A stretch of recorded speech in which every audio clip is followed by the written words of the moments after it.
Rum Runners Barbecue, Butcher Barbecue and all their goodies, Springer Mountain Farms Chicken, the best charcoal out there, the Good Charcoal Company, the only Vortex drum, Hunsaker Drums. Now back to Brian, Brad, and the Bum.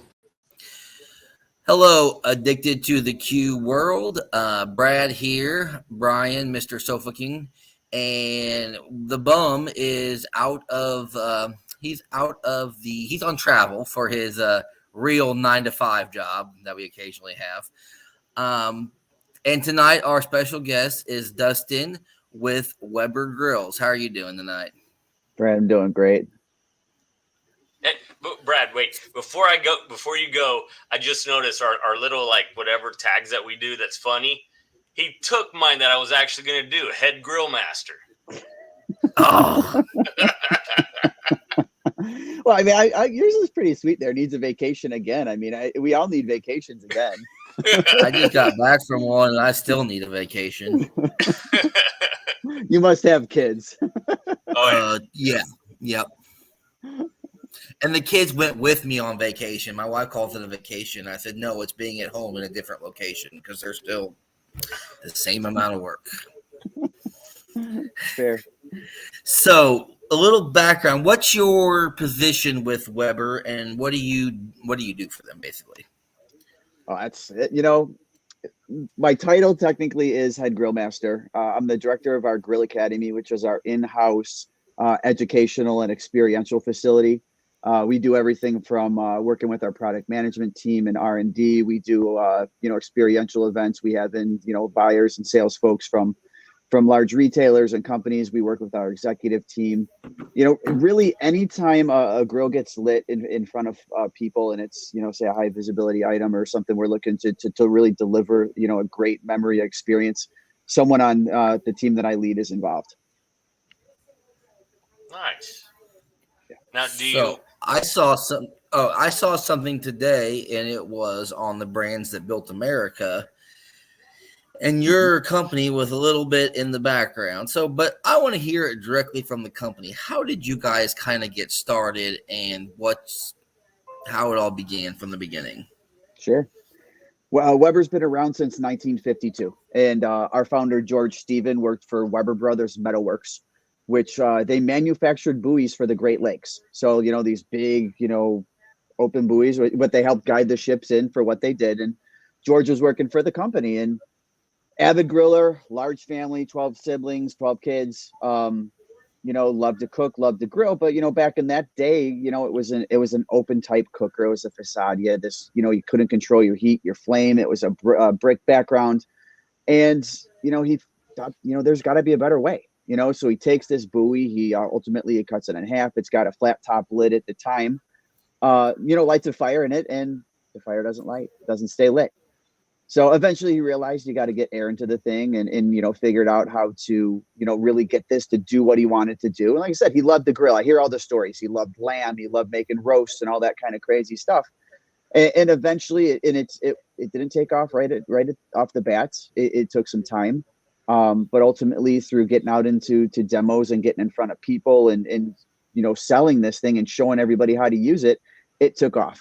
And 72 years later, we're still, now we're based in the suburbs of Chicago. The Weber Brothers Metalworks factory is, it's a parking lot.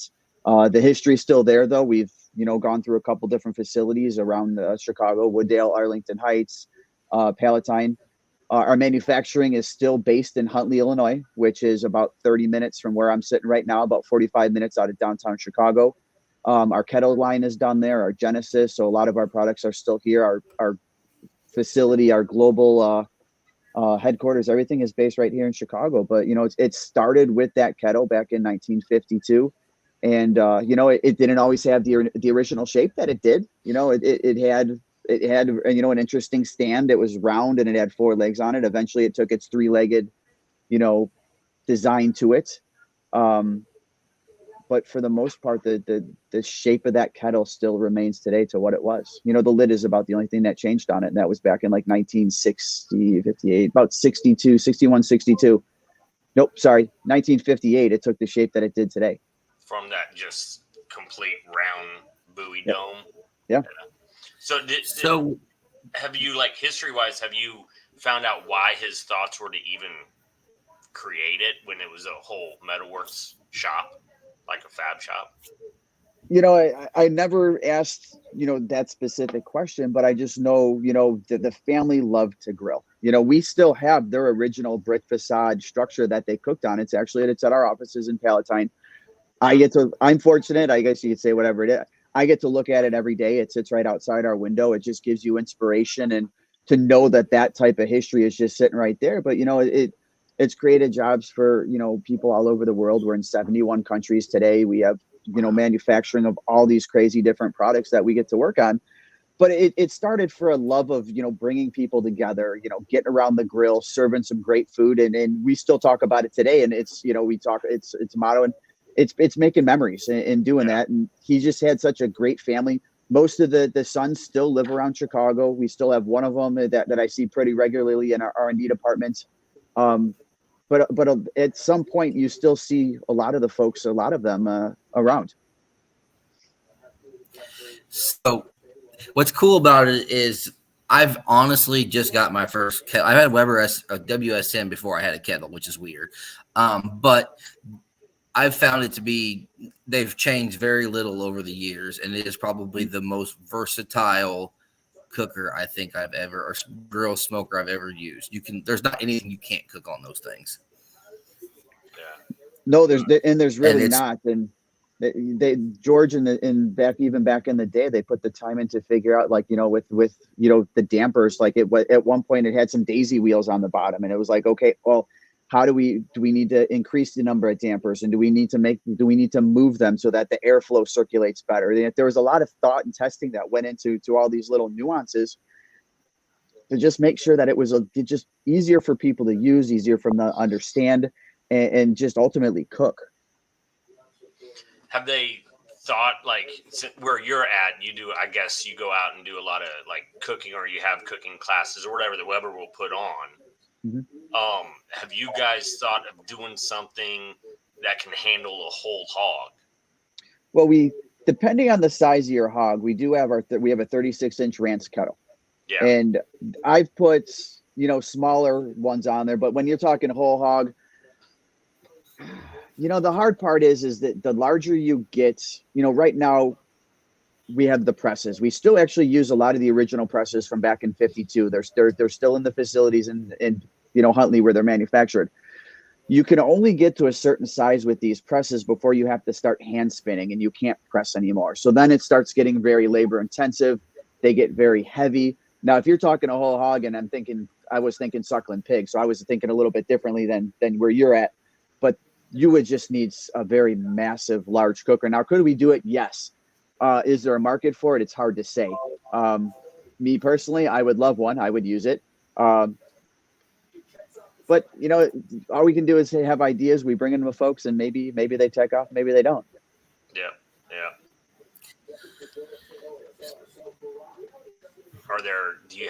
Okay, let's see. I know you have the griddle. My brother-in-law has the, whatever, the one that drops the charcoal.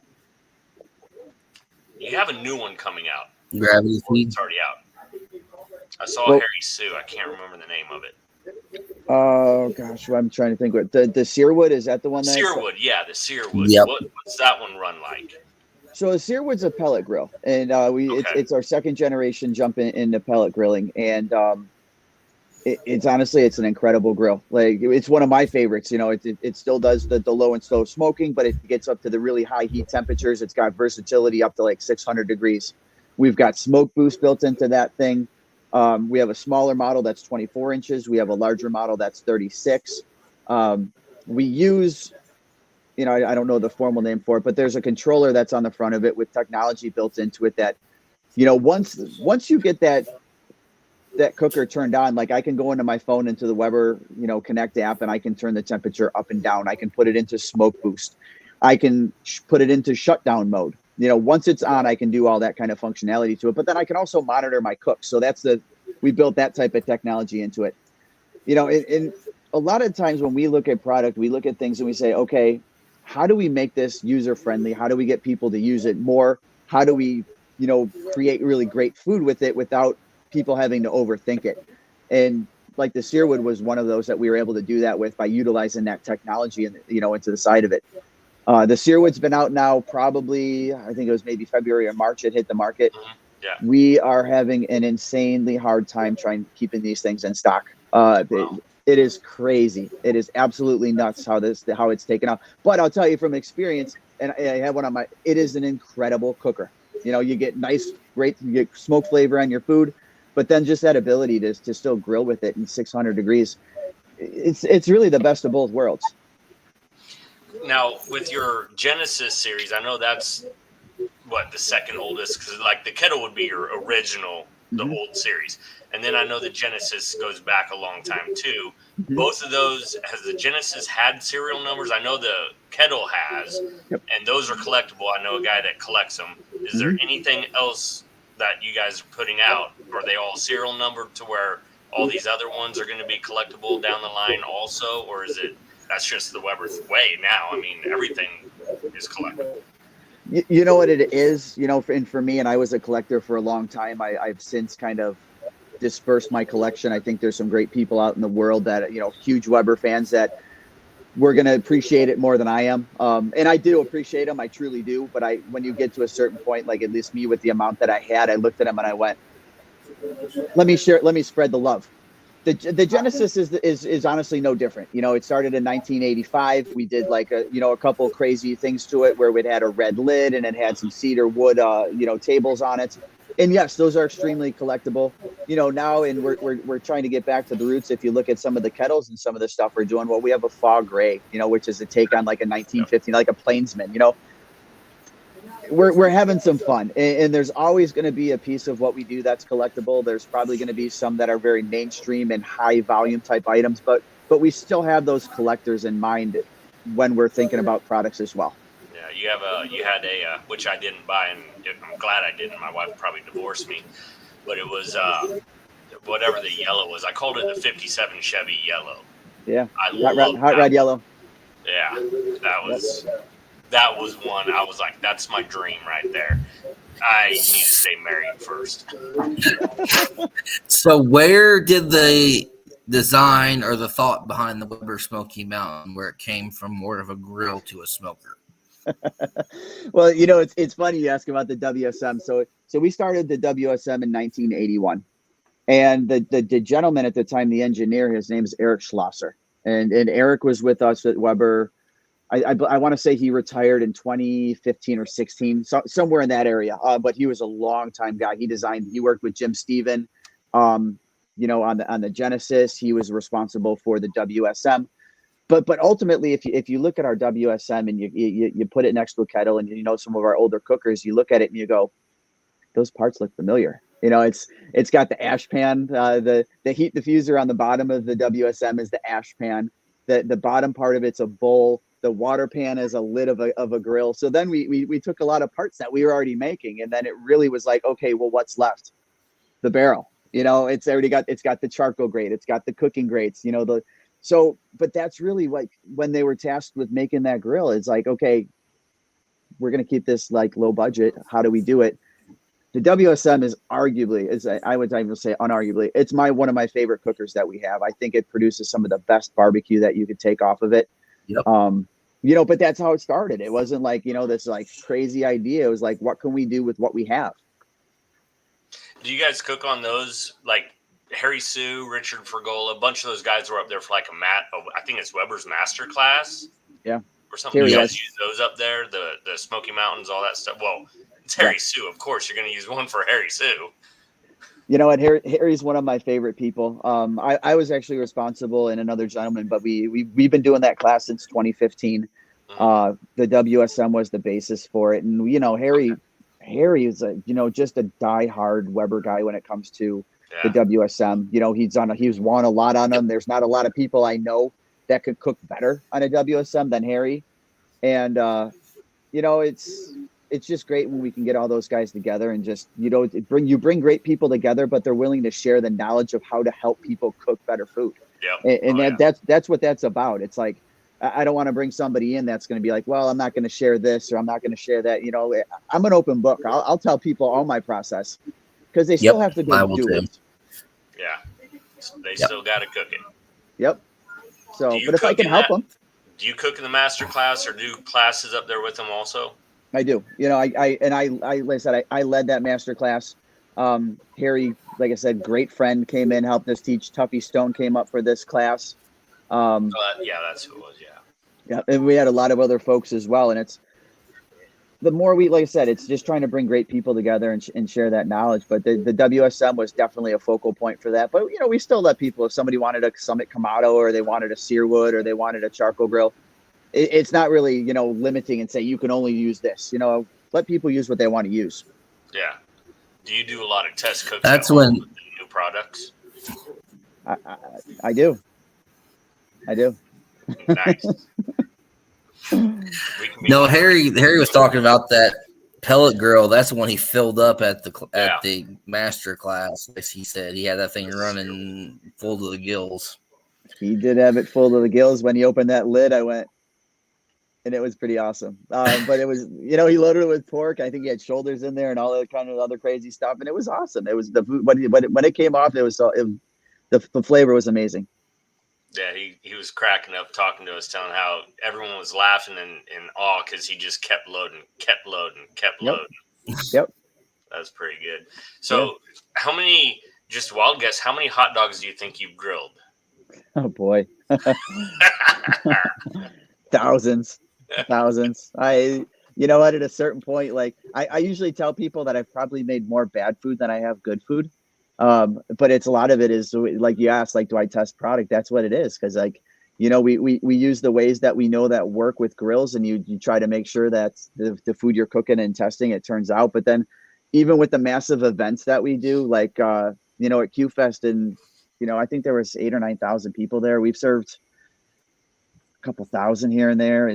Honestly I've been on this side of the business now for 7 years, and I probably had to serve over 100,000 people or so. Yeah, that's crazy. So, that is crazy.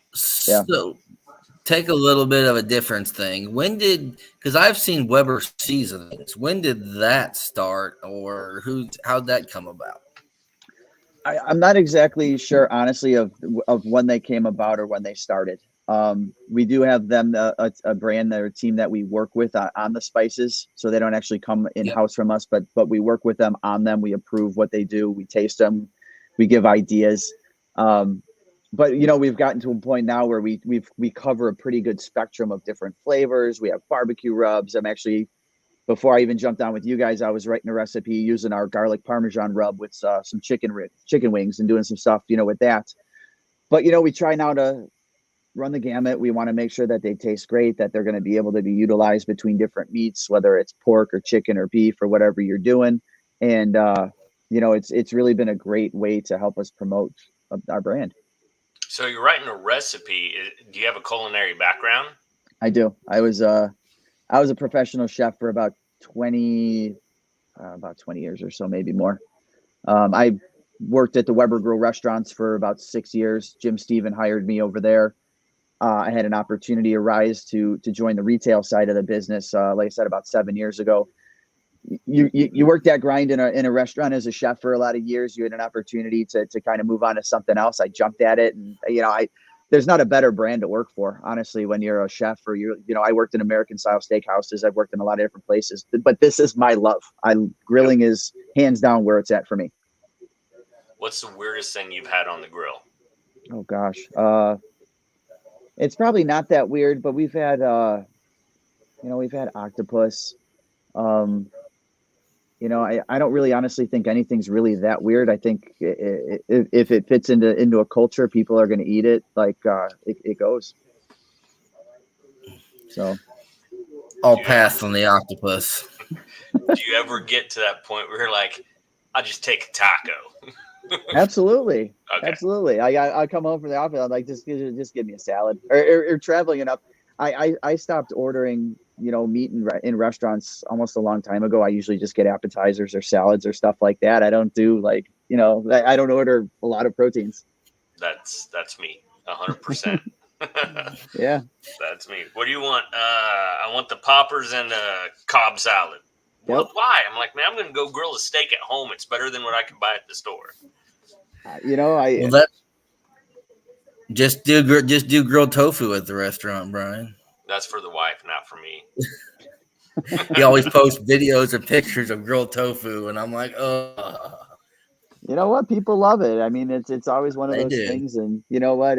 I learned a long time ago, let people eat what they want to eat. And That, Yep. yep. as long as it's coming off of a grill, I don't really, whatever.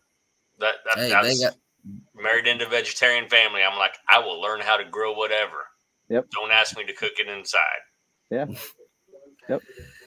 like I said, like you said, to each their own. I'm not the one eating it. If they want to eat it, they can eat it. Mm-hmm. That's right. Yeah. So,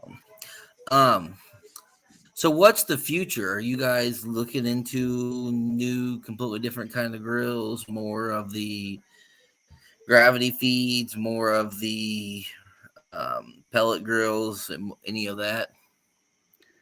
We got a bunch of different stuff in the hopper. I think we always are looking to innovate and really what can we do with what we currently have. Whether it's making something current, trying something new, or even jumping into a new category itself. I'll tell you, we always try to, like I said, innovation is what it is for us, but we always just want to make sure that it lives up to the Weber name.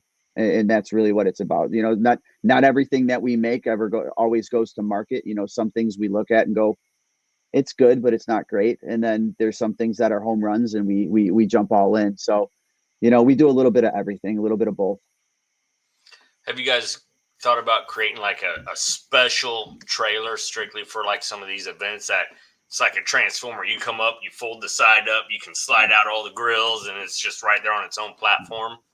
We had been talking about it. We have a lot of different things coming up in the fall with tailgating and some other stuff and something like that. It's called pretty much a pod is what we've been talking about. But anything we can do to make our life easier when we're getting into some of these events and doing them is, it just makes the setup and tear down that much easier. So, but yeah, let me know when you need me up there. I've got the ideas. I can sketch them out. You guys can find electricians and do it all. I want to see you push the button and it boop, boop, boop, boop, boop. And there it is right there. Sounds pretty awesome. So, would you say Weber, your kettle is by far the most popular thing you guys sell? From a number standpoint, from a quantity, yes. Yeah, the Genesis is another one that's a huge seller for us. We sell a lot of Genesis as well. Well, I know you guys have a lot of propane grills too, so I didn't know if that was just as popular or if charcoal is still king when it comes to Weber. No, the kettles, the amount of kettles we go through, it's pretty crazy when we look at all the different countries that they're shipped into and sold. And, there's a lot of markets that are really charcoal centric and charcoal focused. And, you learn that as the longer I've been around and you get into some of these places and you see it, but people love charcoal. But in my opinion, it's just my opinion, world. I think it's the flavor compared to a gas grill. I mean, even like the griddle. I love griddles, but you still don't get that grill flavor. Yeah, it's different. I love all of them. People always ask me what's your favorite. I say I love them all. It's hard to decide on just one of them, but when a push comes to shove, I do typically always come back to the original. The OG for me is charcoal. Yeah, it's over the flame. It's that burn, not the smash burger burnt on the griddle. It's the fire burnt. That's what I like. Yeah, absolutely. Maybe a little extra salt. Well, you're not supposed to burn it on the griddle. Well, sometimes. Supposed to take it off before it's quite burnt. So, have you ever used your Weber kettle as a fire pit to do a s'mores? I can't say that I have, but I also do. I have a Weber fire pit. Oh well, there you go. Wait, they make those? We did years ago. Like I have an older model that it's like literally a porcelain enameled base. It's got 4 legs on it, like almost like a WSM legs, and a metal ring on it with a lid. I've got to hunt Facebook Marketplace down for one. Yeah, they're out there. You'll find them. They're not super. If you do find them, it's like you look at some of those old kettles and the prices go through the roof. These aren't that. They're affordable. But I have one of those. I love it. It sits on my patio. We put logs in the damn thing and just do it and go that way. Yeah. I do mine as the grill. Obviously, I do it for the fire pit. But I just had a rancher. I was out of town last week, and I had a rancher for sale in my neighborhood. I was like, all right, I want to go get this. It was the second one I've seen in like a month and a half now, and it was gone when I got back, just like the last one. Those things are gigantic. Yep. 36 inches, man. I could do a small hog on that. Absolutely. I could do a lot of marshmallows on that too. Mm-hmm. And it seems like there are a lot of, I call them this term loosely, kettle heads, people that love Weber kettles, and that's about all they will cook on. Me and Brian know somebody that's a pretty big fan of Weber kettles, and some of them, I swear, they just try to keep every color and every year. I know guys, they got like 30 or 40 of them. At one point, I was topping it around 75. Dang. So I can't even cook that one. No, you can't. And that's why I say when I sold them and I was moving them to folks that I know enjoyed them, it was just because they were sitting on a shelf in my garage and I admired them every day that I walked by them. But that's where they kind of lived. And there were some in my house. I got a, pretty loving wife that was letting me decorate the house with them. But at a certain point, even I wanted to. So. Okay. So decorating the house. I have one that I have not repaired, and it's sitting in my storage trailer. Yeah. I actually put red Christmas lights in the bottom with some of that white cotton stuff you pull for spider webbing at Halloween. Yeah. And I put my candy bowl in it with the fog machine hooked up, and that's what they have to get their candy out of. It's a great idea. That was my original very first one that I've ever owned. And I'm like, well, I'm not getting rid of it, but I don't know if I want to pay to fix it. I just go buy a new one, but I'm going to keep it and do something. So that's what it turned into. So we had a comment, Michael Cruz, always appreciate the kettle design. It is easy to control the heat zones. Yeah. Yeah. I was amazed whenever I got mine that it has the fins that just automatically drop all the ash into this nice little convenient bucket that you go dump and you're done. There's none of this reaching down, trying to scrape it all into something. None of that. No. That's one of the great designs I like about it. They're usually pretty battle tested by the time they come out. I would say they don't usually have a lot of kinks in them. Yeah. No, we try. So what was the oldest grill you had that was in your stockpile? 1963 Glen Blue. Holy cow. And you just unloaded that? I shipped it to a gentleman in Australia. Okay. Yeah. Okay. But I mean, you got fair dollar for it, or were you just okay? And I always took for me, the stance was I moved them at what I paid for them. I wasn't trying to gouge anybody or make any money on them. Yeah. They paid what I paid if I had to put any work into it, and of course shipping. But I shipped when I let them go. I shipped into Sweden, Germany, all over the globe, Australia. There's just fans all over the place. So it's just nice that if people appreciate them, it's awesome. Do you know where any? I'm sure Weber still has like serial number 1 at their building. We have an original, yes. Do you know where any of the top 10 serial numbers might be? Like what country? I don't know if some of the original ones had exact serial numbers. I know a lot of the early on ones that existed that they took around to show people how to cook or what they're cooking. They had demo indented it or into the lid so that you knew that it was a demo kettle. Oh, wow. But the first, a lot of people, how you date original kettles, at least the old ones, after you get to, obviously it's the shape, from the 52 to 58, it had a flat lid. And then after that, but when you look at the damper on it, typically you can tell what year it was based on that damper. It'll tell you where it was made. Sometimes it was raised writing. Sometimes it was lower. It had patent pending on them for a certain amount of time. And what that had was the patent pending was because of the 3-leg model was patented. But there's different, nuances of that damper system that you can tell. And even to a point where it's like we had a metal bull handle. You know, they had a metal lid handle on the top of the lid for a while, and then it was, you know, it still had the metal bull handle. And then it transitioned to wood at a certain point on the lid, but then we still had the bull handle. So there's a lot of different nuances. That the dates, like the exact serial numbers, didn't really come into play until more recently. But back in the day, I mean, if you look for the kettles, like, you know, an A code's in 1979, a B code's in 1980. Before that, then you got to go to the damper. Okay. Yeah, it's something good like that to let the viewers know, everyone on the podcast that's listening know, you know, hey, I got to go check my kettle out. And don't come to my house. I got plastic handles on mine. Mine's a new one. Yeah, you know, like I said, there's a letter on them from 79 up into the mid 90s. Then that's typically how you can tell it from there. But if it's got that metal bull handle before that A code, yeah, look at the damper. And typically there's a couple websites online that you can go look at, and that'll tell you about where you're at age wise. Nice. If anyone has one, go check it out. And if you have a rancher, let me know. I might buy it off you. Have you guys ever thought about doing a barbecue contest, KCBS sponsored or otherwise, where at your guys' shop where they can only cook on the Weber kettles and provide Weber kettles or Weber grills for them? You know what? It's a good idea. I can't say that I've been in any conversations of, you know, jumping into something like that.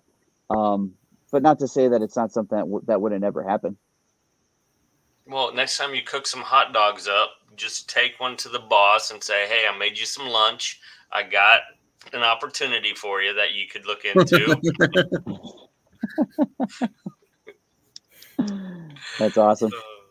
I know, I'm full of it. I'm sorry. So I'm really interested in the serial number and the history on all these Webers. So you said raised. Is it raised lettering on the damper? Yeah, like, so when you look at the damper, and I know it was like 1969 to like 1971, 72, that's the one that has that patent pending on it. So, you know, it's etched on there. It'll say Weber. I'm not exactly sure where the manufacturing was at that time. It might have been Arlington Heights. Mm-hmm. But literally, like I said, that damper will tell you everything. I think it got the raised writing in, you know, the early, I honestly, don't quote me on it. I don't 100% know. I just know that damper tells you a heck of a lot of everything. Okay. I'll have to do that with my old one. I mean, when I got my old one, it was pre-used. Yeah. And it was old. Mm-hmm. But I know it wasn't a metal handle. I think it was a wood handle. Yeah. But there was writing on that damper. I have to look at that. Yeah. It'll tell you everything. It was my parents at one time. Nice. It's now, I don't know, Frank's. That's my dead skeleton that I put by it. Well, Frank treats are good. I mean, it's fake smoke and candy. You talk about your offset that I thought you retired last year? No, my kettle. I thought you were talking about your offset. No, the offset's sitting underneath a cherry tree. I got an old offset I dug out of a guy's backyard when I was doing some work for him one year. We're talking 30-something years ago. It's like 1/4-inch cast iron. The firebox finally, big old hole in the bottom. I'm like, it's done. I'm putting it away to pasture. But I saved it for a long time. Now it's just sitting in my backyard as a ornament. It's a pretty ornament, though, at least. Hey, it is. That's also one thing about Weber's too, is it's weird because you guys found a way to make them economical, but they last a while too, especially if you take decent care of them, which is kind of usually you get one or the other. Yeah. Well, it's that porcelain enamel process, honestly, with the kettle. It really keeps them in great shape for years to come, as long as people just do the little bit of maintenance that you have to do to take care of them. That porcelain enamel coating it's gonna last. Yeah. Do you have kids by chance? I do. Are you getting them like involved with some of your grilling at home and getting them excited with it? I do a little bit. I try not to, and this is just a personal thing, is I hope my kids aren't interested in the restaurant business, and I want them to learn how to cook. I want them to like to cook. I prefer, and this is selfish, I prefer that they would stay away from being a chef. So I do with that, but I try not to like overdo it. Yeah. I know like Brad's son, he's done like some kids cues with him at competitions. My son is just now at I mean, he's huge into soccer. So that's like end goal. I'm like, well, there's a lot of work for you to do in that. But in the meantime, I'm like, hey, let's make some burgers and have him start flipping them. And he's getting excited about all that stuff. I'm like, just do what you want when you grow up. I just want you to love to fire a grill up. So when I get old enough, I can go to his house and eat all his food. Yeah, my 9-year-old likes to get involved in cook. I actually just cooked last weekend. I did a thing for our local swim team, and he came out and helped me cook, and he's definitely interested in it. So we have fun. I enjoy having them around it. It's it's hard too. Sometimes though, it's like I do it for a living. So I cook all day long, and I come home and I'm like, should I fire the grill up? And most of the days it's like, yeah, I'll fire the grill up. But there's some days where I'm just like, no, not today. Nice. Now, I kind of want to touch base on your events. Like you were at QFest. Yep. What other events do you guys do that you go out to? So for me specifically, or the team that I work with, it's typically larger scale events. Like we did do the QFest in Kansas City. We have 3 more of those that we're doing.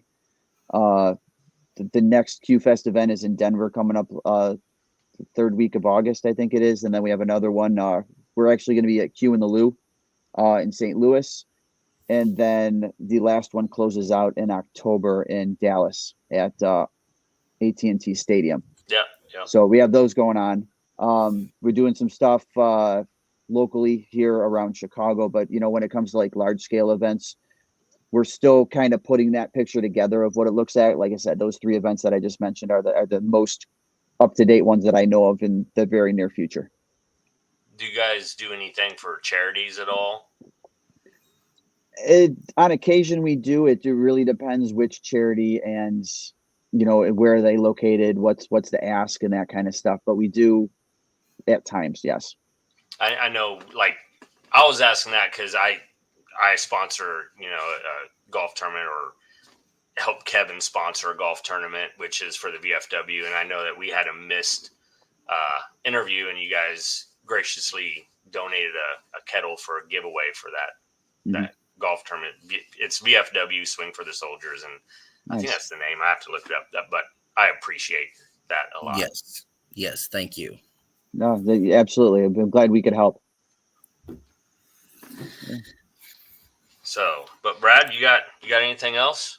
I'm trying to think. So, did you guys see an increase in sales after Barbecue Pitmasters Season 1 and Harry Sue cooking on the Weber Smoky Mountains? Of course.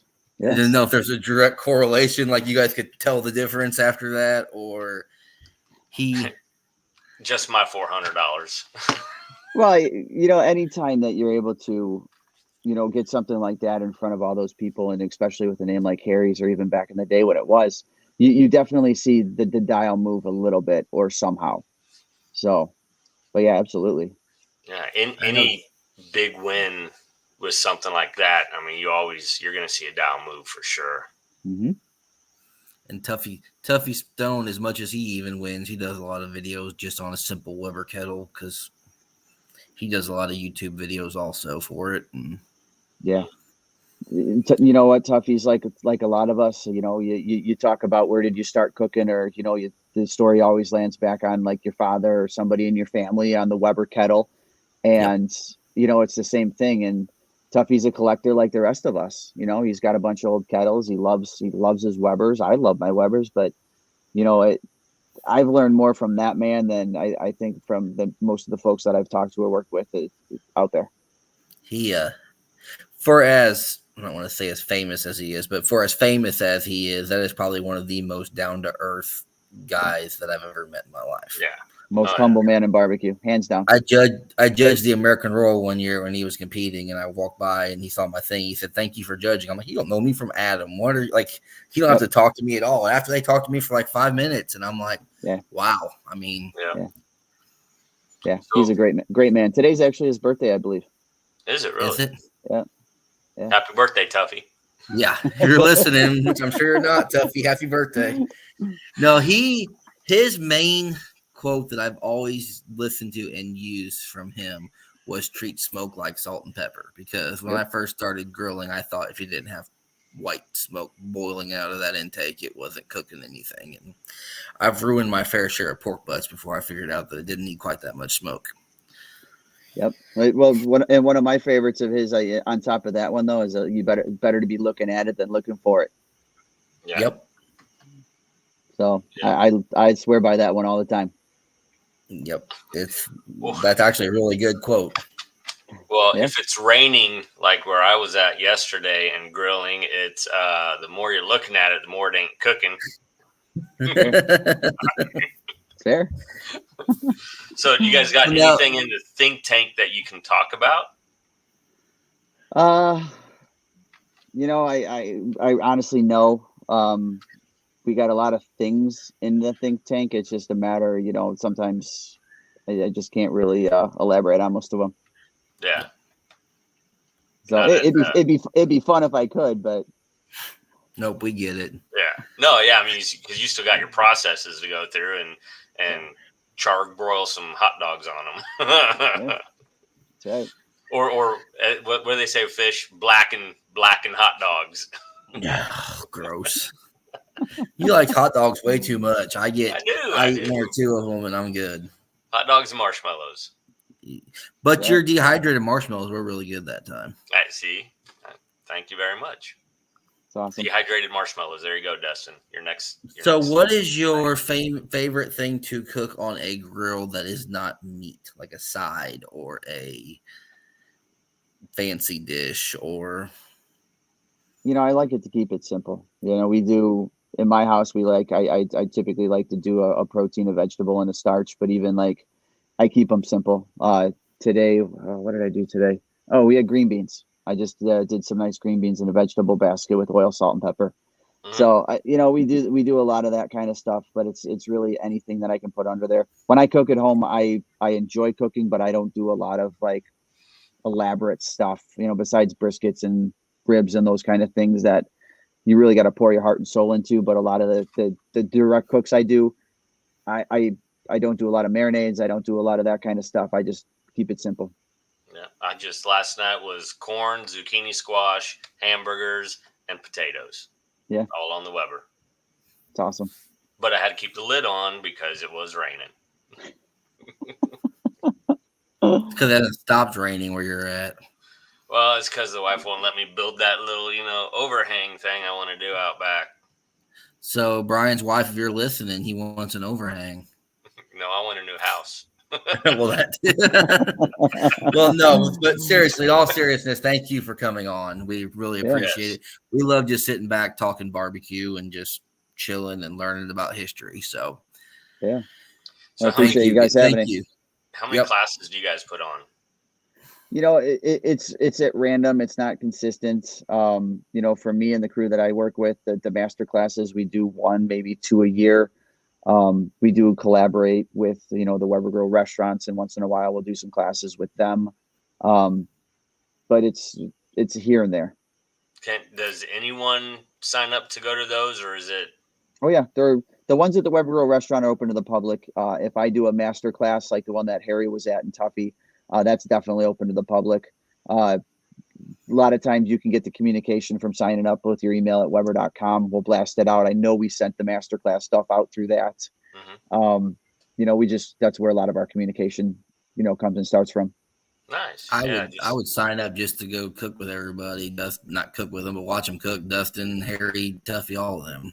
Yeah. No, it's good. I'd like to do, but I like, hopefully help you guys get other people out there interested in going to them and everything. Absolutely.